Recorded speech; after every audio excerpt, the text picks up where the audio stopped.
Okay, so welcome to a new BCC online lecture. Today we are going to talk about coronary artery disease, and we will start with anginas. Coronary artery disease is a condition you need to know well because chances are that you may find it in some of your patients. What is important about it is that coronary artery disease can lead to myocardial ischemia, which is when the myocardium is not getting sufficient blood supply. So there is not enough oxygen to meet the heart's demands. Coronary artery disease is characterized by a type of chest pain that we call angina pectoris. Well, before starting, here you have the objectives of the lecture, and you'll see the lecture follows this same layout. Let's first see the definition and classification of angina pectoris. Angina comes from the Latin angere, which means to strangle, and pectoris, which comes from pectus, meaning chest. So angina pectoris translates as strangling of the chest, which actually makes a lot of sense because angina pectoris is caused by a reduced blood flow, which causes ischemia to the heart muscles, and that causes a terrible pain. So there are three main types of angina, which are stable angina, unstable angina, and vasospastic angina, also called Prinzmetal angina. So let's review them. Starting with a stable angina or chronic angina, which is the most common type of angina, and it usually happens when the patient has a 70% stenosis or greater. That means that 70% of the artery is blocked by a plaque built up. The remaining small opening might be enough to supply the heart at rest, but if the body demands more blood and oxygen, like when you do exercise or in a emotional, stressful situation, the heart has to work harder and therefore needs more oxygen. It's during this situation that people with a stable angina have that characteristic chest pain, because the blood flow is not meeting the metabolic demands of the myocardium. That pain usually goes away with rest. In the majority of cases, the underlying cause of stable angina is atherosclerosis of one or more of the coronary arteries that supply the heart muscle. As you know, the heart has three layers. The wall of the heart has three layers. You know, the outermost layer is the epicardium. Then you have the muscular myocardium, and inside you have the endocardium. The coronary arteries start up in the epicardium, and then they dive down and supply all the heart tissue. If blood flow is reduced or the myocardium gets thicker, bigger, blood has a harder time reaching the innermost layer just under the endocardium, that is called the subendocardium. That corresponds to the endothelium, for instance, in the arteries. Therefore, the classic finding with angina is subendocardial ischemia. And this ischemia is thought to trigger the release of adenosine, bradykinin, and other molecules that stimulate the nerve fibers of the myocardium, and that results in that sensation of pain. That chest pain is usually described as feeling like pressure or squeezing, and it can radiate to the left arm, the jaw, shoulders, and the back, and sometimes it comes together with shortness of breath and diaphoresis, which is the medical word for sweating. Usually the pain and the symptoms last less than 20 minutes and disappear when the extra demand is taken away. Now, unlike a stable angina, which describes when patients have pain only during periods of exercise or stress, unstable angina produces pain during exercise or stress, but also at rest. And it's a pain that doesn't go away. Unstable angina is usually caused by the rupture of an atherosclerotic plaque that causes thrombosis, which is the formation of a blood clot on top of the plaque. Although the occlusion might not block the entire vessel, there is now even less room left for the blood to flow by, and the heart tissue starves for oxygen even if pumping at a normal rate. Unstable angina, for the same reason than stable angina, involves subendocardial ischemia, and it should be treated as an emergency because patients are at risk of progressing to myocardial infarction, which is a heart attack. The key distinction is that unstable angina means that the heart tissue is alive but ischemic, while myocardial infarction means that the heart has already begun to necrose or die. Now, the third type of angina is vasospastic angina, also known as Prinzmetal angina, and patient may or may not have atherosclerosis in this case. Ischemia and the resulting chest pain is due to a coronary artery vasospasm. That means that the smooth muscles around the arteries constrict too much and reduce blood flow enough to cause ischemia. These episodes of vasospastic angina don't correlate with exercise and can happen anytime, including at rest or even during the night.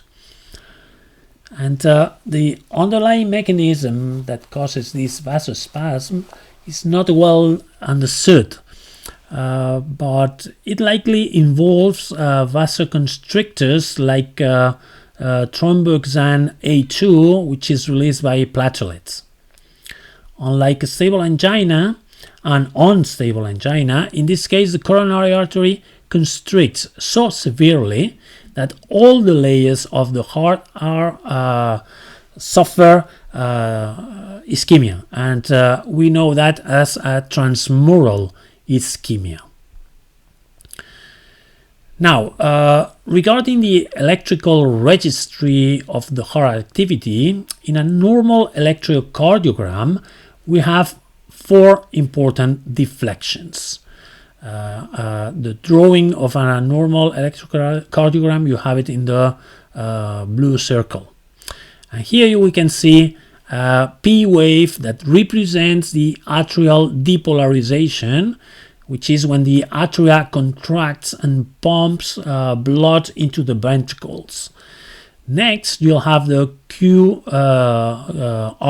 complex that represents the ventricular depolarization, which makes the ventricles contract and pump the blood into the aorta and the pulmonary arteries.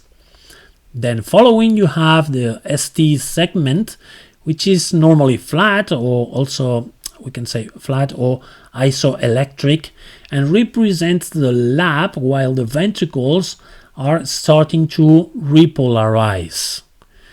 And finally, you have a wave T that represents the total depolarization of the total repolarization of the ventricles, which get ready for the next depolarization. As you can see on top images, in a subendocardial ischemia, the ST segment is depressed, but when the ischemia affects all the layers of the myocardium, you have it in the right, is called a transmural ischemia, and the ST segment is elevated. So let's see now the differences between the three types of anginas. All right, so if we line these three types of angina side to side, there's some important clinical similarities and differences. First, it's super important to remember that in each case, the injury to cardiomyocytes is not permanent, meaning it's reversible, very different in a heart attack. And the cardiomyocytes don't die, which is how, as I told you, in a myocardial infarction, there is cell death. And whenever there is cells dying, they release what they contain. And in the case of myocardial cells, they release troponin, which is a protein, and that acts as a cardiac biomarker. Then, on an electrocardiogram, both a stable and unstable angina show an ST segment depression, since ischemia is limited to the subendocardium. But in contrast, in vasospastic angina, the ST segment is elevated because we have transmural ischemia that is affecting all the layers. Then next we see that rest tends to relieve stable angina, whereas unstable angina and vasospastic angina can occur anytime, including at rest. So they are not relieved by rest. In terms of medication, all three can be treated with nitroglycerin. Nitroglycerin is a quite strong vasodilator that increases blood vessel diameter to allow for more blood flow. And the protocol says that we have to supply 3 sublingual pills of 0.4 milligrams every 5 minutes. In the case of vasospastic angina, we should also provide calcium channel blockers.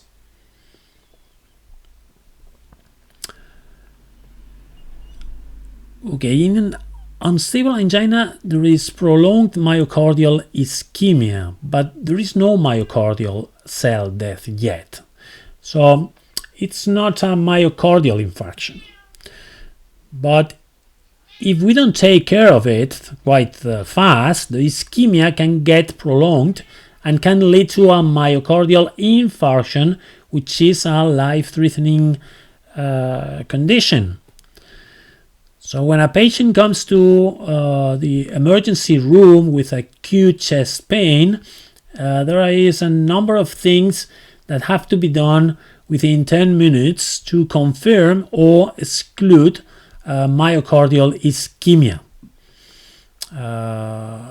First, the differential diagnosis with myocardial ischemia may include gastroesophageal reflux or pulmonary embolism, aortic dissection, pneumonia, or even a panic attack. So you have to rule out this first, and then you have to check the airway, the breathing of the patient, the circulation of the patient, and perform a quick physical exam, attaching a cardiac and oxygen saturation monitor, which is a good device to have in your clinic.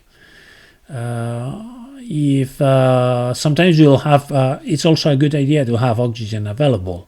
So supplemental oxygen should be given if the oxygen level dips below 90%, and supplemental assisted ventilation should be provided if the oxygen level dips below 80%.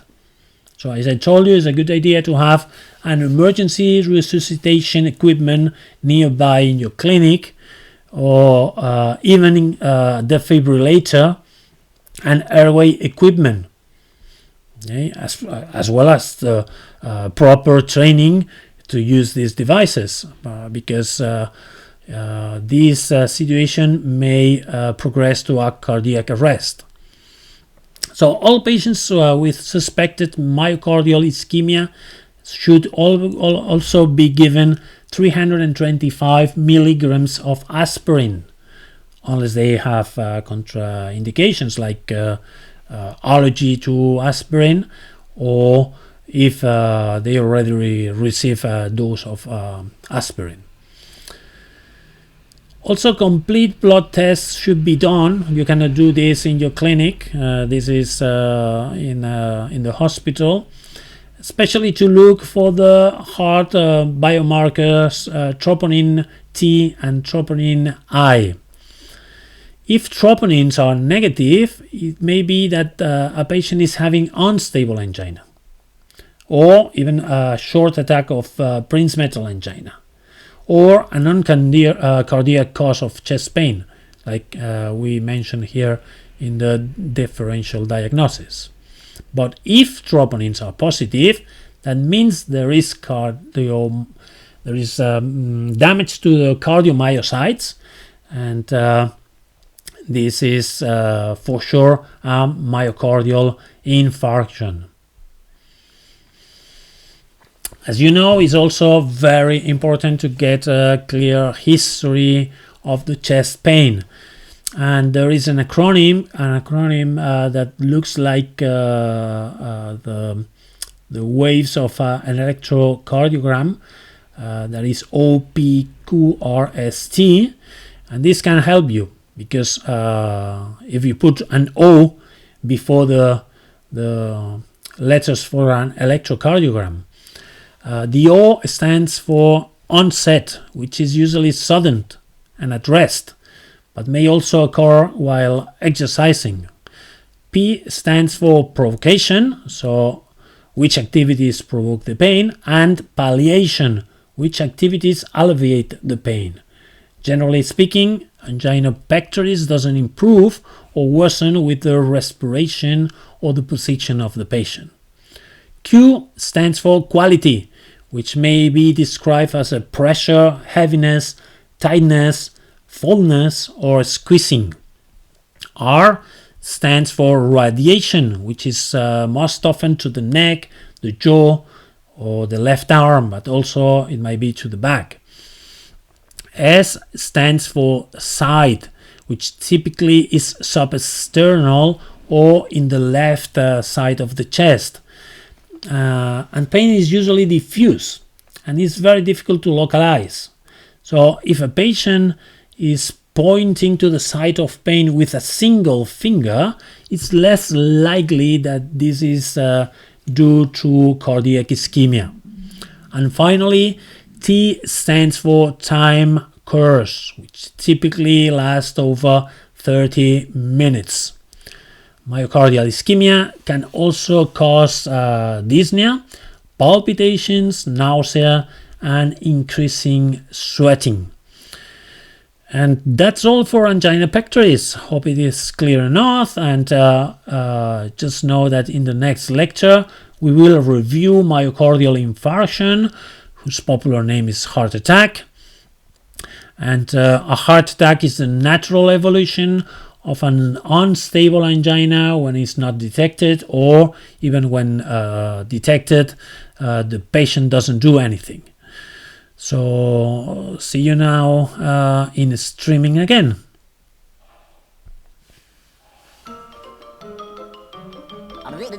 That's all, folks.